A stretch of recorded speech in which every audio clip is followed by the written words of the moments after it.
What's up YouTube, Adam here, and in this video I'm going to be bringing you my full review of this, the Motorola Moto G. Now just before we get started, to let you know that this video is brought to you by buymobiles.net. Check them out for all of your smartphone and contract needs. You can pick up this and a whole bunch of other phones for extremely good prices over on their website. And in fact, you can now get a free PS4 with certain contracts. I'll leave a link to them down in the description.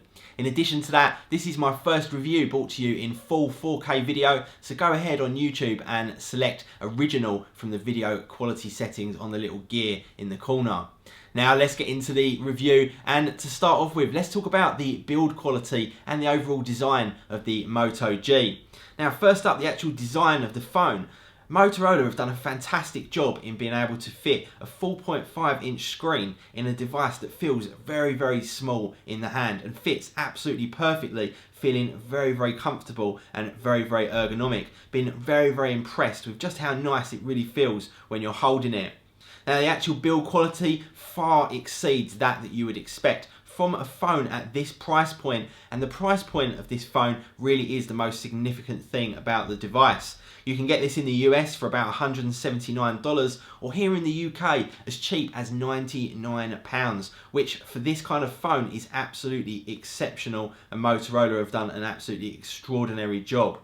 Now going back to the actual build quality itself, it comes with a black plastic back on it that's made out of polycarbonate, and the black colour itself really does attract a lot of fingerprints. However, you can actually swap that out for a whole bunch of different coloured backs, and I've chosen here to go with the white one, and that one really does feel very, very nice, although it is completely white and does begin to attract some dirt.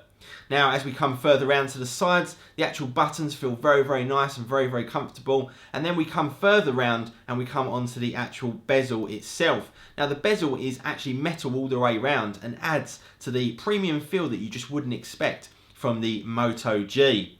Now as we come around to the front, we've got a 1.3 megapixel camera, and then we've got that really nice 720p screen.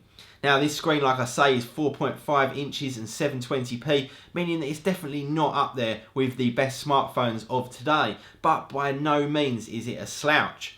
It's actually a very, very nice display. It's got very nice saturation, very good clarity, and overall it actually is very, very nice. The only downsides to it is the fact that the viewing angles aren't fantastic, and it's definitely not the brightest screen available. But again, when you put it against the price point, it far exceeds your expectations. Now as we come around to the back, we've got a loudspeaker which performs very, very well, very loud, and also decent quality at those loud volumes.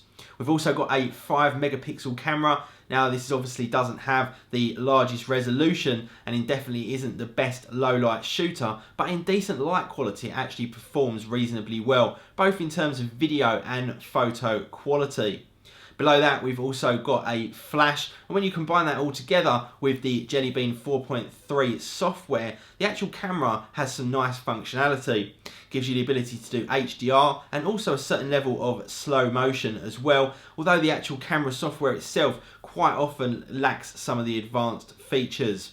Now that Jelly Bean 4.3 operating system is obviously not the latest version now, but we are guaranteed an upgrade in the new year to KitKat 4.4, and in fact this operating system, Motorola have done a great job with actually just leaving it alone. This is almost a native Google experience. Motorola have added virtually nothing to the phone itself, apart from a few applications which actually add to the experience rather than taking away from it. So Motorola have done a great job there with the operating system, and that guaranteed upgrade to 4.3 in the new year is definitely welcomed.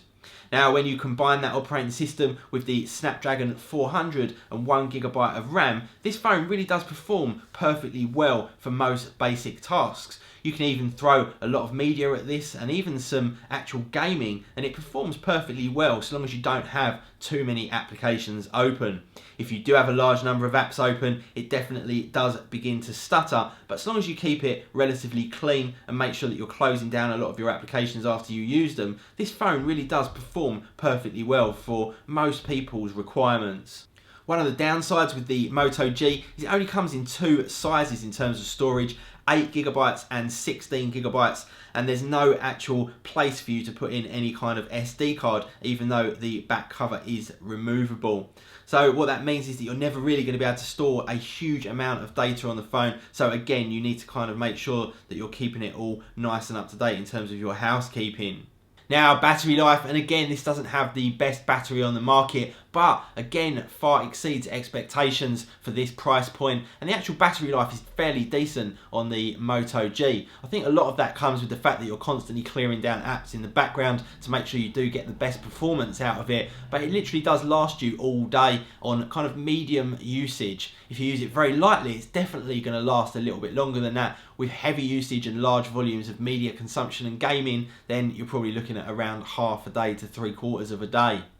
Now, to sum up, what is my overall opinion of the Moto G? Now, I've got to tell you that this by no means matches up to a whole range of the top-end smartphones that are on the market today, but then this is literally almost a fifth of the price of most of those phones that are out there. And is this worth 20% the value of those phones? By all means, yes. This is worth way more than that. This is not 1/5 as good as an iPhone 5 or HTC One. This is way, way better than that. And for the price point, this is an absolutely fantastic phone.